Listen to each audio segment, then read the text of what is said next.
அப்பா you are always with me, I am never alone. Kanimozhi அவர்களுடைய Instagram பதிவு தான் இந்த பதிவு. நேற்றைக்கு இந்த பதிவை போட்டிருக்கிறாங்க. என்ன சொல்ல வர்றாங்கன்னா, அப்பா நீங்கள் எப்போதும் என்னுடன் தான் இருக்கிறீர்கள், நான் எப்போதும் தனிமையில் இல்லை என்று சொல்கிறாங்க. உதயநிதி ஸ்டாலின் அவர்கள் துணை முதலமைச்சராக நியமனம் செய்யப்பட்ட இந்த சூழலில் கனிமொழி அவர்கள் இப்படி ஒரு கருத்தை பேசியிருப்பது பல்வேறு கேள்விகளையும் பெரும் பரபரப்பையும் ஏற்படுத்தியிருக்கிறது. இதில் நான் தனிமையில் இல்லை என்று இந்த நேரத்தில் இந்த சூழலில் கனிமொழி அவர்கள் பேசியிருப்பது திமுக தலைமைக்கு கொடுக்கக்கூடிய ஒரு எச்சரிக்கையாக, ஒரு மிரட்டலாகத்தான் இது பார்க்கப்படுகிறது. திமுகவை பொறுத்த வரைக்கும் கருணாநிதி அவர்கள், அதைத் தொடர்ந்து ஸ்டாலின் அவர்கள், அதைத் தொடர்ந்து உதயநிதி ஸ்டாலின் அவர்கள், தாத்தா மகன் பேரன், இப்படியே அந்த கட்சி போய்கிட்டே இருக்கு. ஒரு வாரிசு அரசியலினுடைய மொத்த உருவமாக, வாரிசு அரசியலினுடைய மறு வடிவமாக திமுக இருந்து வருவது எல்லோருக்குமே தெரியும். திமுகவை பொறுத்த வரைக்கும் அது ஒரு கட்சி இல்லை, அது ஒரு கம்பெனி. அது அவர்களுடைய குடும்பத்திற்கான ஒரு கம்பெனி தான் திமுக என்கிற விமர்சனம் தொடர்ந்து வைக்கப்பட்டு வருகிறது. இது பரவலாக மக்கள் மத்தியில் வைக்கப்பட்டு வருகிறது, எதிர்க்கட்சிகள் தரப்பில் வைக்கப்பட்டு வருகிறது. இது எல்லாவற்றையும் தாண்டி திமுகவுக்கு உள்ளே இந்த கருத்து இருக்கிறது. என்னதான் நான் பரம்பரை திமுக அடிமை, கருணாநிதிக்கு அப்புறமா ஸ்டாலின், ஸ்டாலினுக்கு அப்புறமா உதயநிதி ஸ்டாலின், அதுக்கப்புறமா இன்பநிதி வந்தால் கூட அதையும் நாங்கள் ஏற்பதற்கு தயார், எங்களுக்கு அந்த குடும்பத்தை விட்டால் வேறு யாருமே இல்லை என்று சொல்லக்கூடிய திமுகவினர் இருந்தாலும் அந்த கட்சியிலும் மானமுள்ள தமிழர்கள் இருப்பார்கள் இல்லையா? அவர்கள் நீண்ட காலமாக திமுகவில் இருக்கக்கூடிய இந்த வாரிசு அரசியல் முறையை எதிர்க்க முடியாமல் தங்களுக்குள்ளால் குமுறிக்கொண்டேதான் இருக்கிறார்கள். அதை சமீபத்திலே துரைமுருகன் அவர்கள் போட்டு உடைத்தார், வெளிப்படையாக அவர் உடைத்தார்.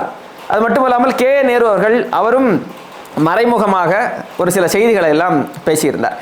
நம்ம ஏற்கனவே பேசியிருந்தோம், கருணாநிதி அவர்களை கட்சியினர் ஏற்றார்கள், அவரை தொடர்ந்து ஸ்டாலின் அவர்களை திமுகவினர் ஏற்றுக்கொண்டார்கள். ஏனென்றால் அவர் ஓரளவுக்கு களத்தில் நின்னார், கட்சியிலே இணைந்தார், கட்சிக்காக வேலை செய்தார், போராட்டங்கள் ஆர்ப்பாட்டங்களில் கலந்துக்கிட்டார், ஏதோ ஒரு ரீதியில் கட்சிக்காக உழைத்தார்.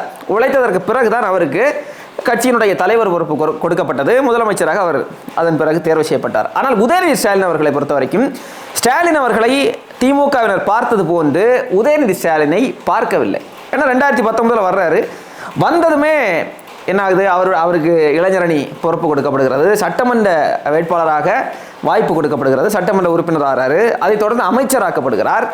அதைத் தொடர்ந்து இப்போது ஒரு 5 ஆண்டுகளிலேயே துணை முதலமைச்சர் பதவியும் அவருக்கு கொடுக்கப்படுகிறது. அப்படின்னா அப்போ கருணாநிதி காலத்தில் இருந்தே அவரோடு நெருக்கமாக இருந்தவர்கள் நாங்கள், அவருக்கு ரொம்ப விசுவாசிகளாக இருந்தவர்கள் நாங்கள், அவருடைய மகன் ஸ்டாலினுக்கு விசுவாசிகளாக இருந்தவர்கள் நாங்கள், கட்சியிலேயே சீனியர்கள் நாங்கள் இருக்கிற போது இவ்வளவு ஆண்டுகால எங்களுடைய உழைப்பு எல்லாவற்றையும் ஓரந்தள்ளிவிட்டு புதிதாக உங்களுடைய குடும்பத்தை சார்ந்தவர், உங்களுடைய மகன் என்கிற ஒரே காரணத்திற்காக உதயநிதி ஸ்டாலினுக்கு நீங்கள் துணை முதல்வர் பொறுப்பை கொடுப்பது எப்படி எங்களால் நாங்கள் அதை ஏற்க முடியும்?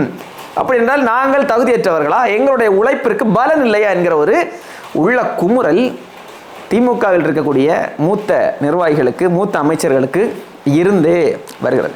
அப்படி இருக்கக்கூடிய சூழலில் கனிமொழி அவர்கள், உண்மையிலே கனிமொழி அவர்கள் மீது, அவர்களுடைய அரசியல் கோட்பாடுகள், சித்தாந்தங்கள், செயல்பாடுகள் மீது நமக்கு நிறைய விமர்சனங்கள் உண்டு, முரண்பாடுகள் உண்டு, மாற்று கருத்து உண்டு.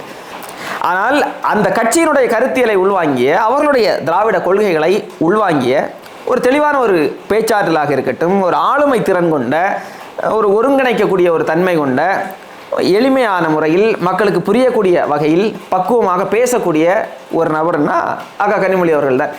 உதயநிதி ஸ்டாலின் அவர்களை கனிமொழி அவர்களோடு ஒப்பிடுகிற போது உதயநிதி ஸ்டாலின் ஒன்றுமே இல்லைன்னு சொல்லலாம்.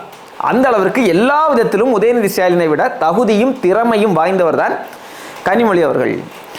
அப்போ அப்படிப்பட்ட தகுதி வாய்ந்த ஒரு நபர், அதிலும் உங்களுடைய குடும்பத்தில் இருக்கக்கூடிய ஒரு நபர், அவங்க ஒன்றும் வெளியே இருக்கக்கூடிய நபர் இல்லை, உங்களுடைய குடும்பத்திலேயே கட்சியினுடைய பொறுப்பு பதவி இருக்க வேண்டும் அப்படின்னா உங்களுடைய குடும்பத்தில் தகுதி வாய்ந்த ஒரு நபர், குறைந்தபட்சம் உங்களுடைய குடும்பத்தில் தகுதி வாய்ந்த ஒரு நபரையாவது நீங்கள் தேர்வு செஞ்சிருக்கணும் இல்லையா? இப்போ குடும்பத்தில் தான் தேர்வு செய்ய போகிறோம்னா குடும்பத்தில் யார் அதிக அளவிலே தகுதி வாய்ந்த ஒரு நபராக இருக்கிறாரோ அவருக்கு கொடுப்பதனே சரியாக இருக்கும். இங்கே சமூக நீதி பேசுகிறீங்க, சுயமரியாதை பேசுகிறீங்க, என்னெல்லாமோ நீங்கள் பேசுகிறீங்க, சமத்துவம் எல்லாம் பேசுகிறீங்க. சரி, மற்றவர்களிடம் தான் அந்த சமத்துவத்தை காட்டவில்லை என்றால் கூட குறைந்தபட்சம் குடும்பத்திலாவது நீங்கள் அந்த சமத்துவத்தை காட்ட வேண்டும் இல்லையா? நீங்கள் உதயநிதி ஸ்டாலின் அவர்களுக்கு கொடுக்கக்கூடிய ஒரு முக்கியத்துவத்தில் பாதி முக்கியத்துவமாவது கனிமொழிக்கு கொடுக்க வேண்டும் இல்லையா, கொடுத்திருக்க வேண்டும் இல்லையா என்கிற கேள்விகள் தொடர்ந்து இருந்தே வருகிறது.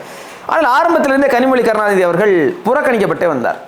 கருணாநிதி அவர்கள் இருக்கக்கூடிய காலகட்டத்தில் ஓரளவுக்கு இருந்தாங்கன்னு வச்சுக்கலாம், அவருக்கான ஒரு முக்கியத்துவம் கொடுக்கப்பட்டது என்று கூட நம்ம சொல்லலாம். ஆனால் கருணாநிதி அவர்களுடைய மறைவுக்கு பிறகு ஸ்டாலின் அவர்கள் வந்ததிலிருந்தே கனிமொழி அவர்கள் புறக்கணிக்கப்பட்டே வந்தார்.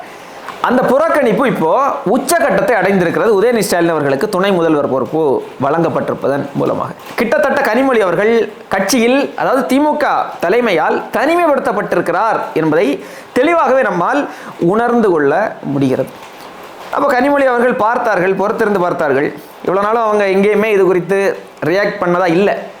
இப்போது இந்த நேரத்தில் உதயநிதி ஸ்டாலின் துணை முதல்வராக பதவியேற்ற இந்த நேரத்தில் கனிமொழி அவர்கள் இப்படி ஒரு பதிவை எழுதியிருப்பது என்பது அது யாருக்காக எழுதப்பட்டது என்பது எல்லோருக்குமே தெரியும்.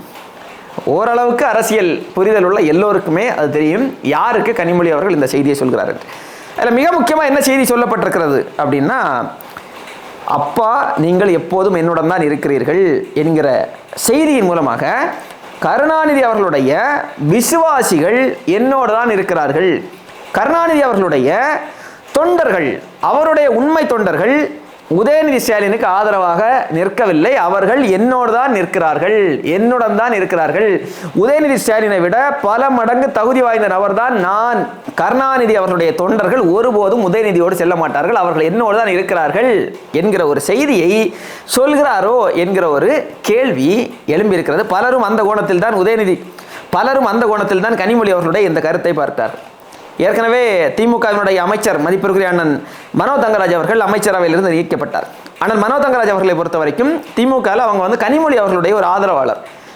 அப்போ கனிமொழி அவர்களுடைய ஆதரவாளராக இருந்த அண்ணன் மனோ தங்கராஜ் அவர்களையும் நீக்கியிருப்பதன் மூலமாக கனிமொழி அவர்களுக்கான நபர்கள், கனிமொழியுடைய ஆதரவாளர்கள் யாருமே கட்சியில் முக்கியமான பொறுப்புகளில் இருக்கக்கூடாது என்கிற வேலையை திட்டமிட்டு உதயநிதி ஸ்டாலின் இவங்க எல்லாம் செய்கிறாங்களோ என்கிற ஒரு சந்தேகமும் இருக்கிறது. இது எல்லாவற்றுக்குமான ஒரு வெளிப்பாடாக, பதிலடியாகத்தான் நீங்கள் என்ன வேணாலும் செய்யுங்க, நான் இந்த கட்சியில் எனக்கான முக்கியத்துவம் கொடுக்கப்படவில்லை என்றால் செய்ய வேண்டியதை நான் செய்வேன் என்கிற கருத்துக்களை கனிமொழி கருணாநிதி அவர்கள் ரொம்ப நாகரிகமாக, ரொம்ப கண்ணியமான முறையில் மறைமுகமாக தெரிவித்திருக்கிறார்.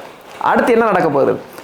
இப்போ உதயநிதி ஸ்டாலின் அவர்கள் துணை முதல்வராக தேர்வு செய்யப்பட்டு விட்டார். வெகு விரைவில் அவர் திமுகவினுடைய கட்சியினுடைய தலைவராக தேர்வு செய்யப்படத்தான் போகிறார். அது வரைக்கும் வேண்டுமானால் திமுக அப்படி மெல்ல மெல்ல இருக்கும், சிக்கல் இல்லாமல். உள்ளுக்குள்ள நிறைய சிக்கல் இருக்கு, ஆனால் வெளியே அது பூதாகரமாக வெடிக்கவில்லை. உதயநிதி ஸ்டாலின் அவர்களை திமுகவினுடைய தலைவர் பொறுப்புக்கு எப்போது நியமனம் செய்வதற்கான முயற்சிகள் நடக்க போகிறதோ அப்போதிலிருந்து திமுகவில் மிகப்பெரிய பிரளயம் வெடிக்கும் என்பதில் எந்த விதமான மாற்று கருத்தும் இல்லை. துரைமுருகன் அவர்கள், நேரு அவர்கள், அங்கே தயாநிதி மாறன் இவர்கள் எல்லாம் இருக்கிறார்கள். அக்கா கனிமொழி அவர்கள், இன்னொரு நபர் இருக்கிறாரு அழகிரி, அவர் பதுங்கிட்டு இருக்கிறார், அவர் ஒதுங்கலை, அவர் பதுங்கிட்டு இருக்கிறார். அவர் எப்போ உள்ள வர்றாருன்னு தெரியல. அப்போ இவர்கள் எல்லோரும் சேர்ந்து உதயநிதிக்கு எதிரான ஒரு அணியை கட்டமைக்கலாம். இல்லை என்றால் திமுகவிலிருந்து வெளியேறி புதிதாக ஒரு அணியை கூட, ஒரு கட்சியை கூட உருவாக்கலாம். என்ன வேணாலும் நடக்கலாம். இதை எல்லாவற்றையும் கையாளக்கூடிய ஒரு திறமையும் தகுதியும் பக்குவமும் உதயநிதி ஸ்டாலின் அவர்களிடம் இருக்கிறதா என்பது ஒரு பெரிய ஒரு கேள்வியாக இருக்கிறது. இதே கருணாநிதி அவர்கள் என்றால் அவர் மேல் நமக்கு முரண்பாடுகள் இருந்தாலும் அரசியல் ரீதியாக யாரை எப்படி சால்வ் பண்ணணும் எல்லாமே கருணாநிதி அவர்களுக்கு தெரியும். அவர் அந்த விதத்தில் அந்த அரசியலை செய்யக்கூடியதில் ஒரு ஆளுமையான ஒரு நபர் தான். அது உதயநிதி ஸ்டாலின் அவர்களிடமோ இருக்க போகிறதா அப்படிங்கிறது அதுக்கான பதில் எல்லோருக்குமே தெரியும். பார்ப்போம், பொறுத்திருந்து பார்ப்போம். ஏற்கனவே சீனியர்கள் இல்லாமல் ஒன்றும் பண்ண முடியாதுங்கிற கருத்துக்கள் எல்லாம் திமுகவினுடைய மூத்த நிர்வாகிகள் மத்தியிலே பரபரப்பாக அது ஒரு பெரிய ஒரு பேசுபொருளாக மாறி இருக்கக்கூடிய சூழலில் கனிமொழி அவர்களுடைய இந்த கருத்து திமுகவில் இருக்கக்கூடிய உதயநிதி எதிர்ப்பு சீனியர்களுக்கு மிகப்பெரிய ஒரு ஊக்க சக்தியாக இருக்க போகிறது என்பதில் எந்த விதமான மாற்று கருத்தும் இல்லை. என்ன நடக்க போகிறது பொறுத்திருந்து பார்ப்போம். உதயநிதி அவர்களுடைய செயல்பாடுகள் எப்படி இருக்கிறது, அது திமுகவில் என்னென்ன தாக்கங்களை, என்னென்ன மாற்றங்களை ஏற்படுத்த போகிறது என்பதை போக போக பார்க்கலாம்.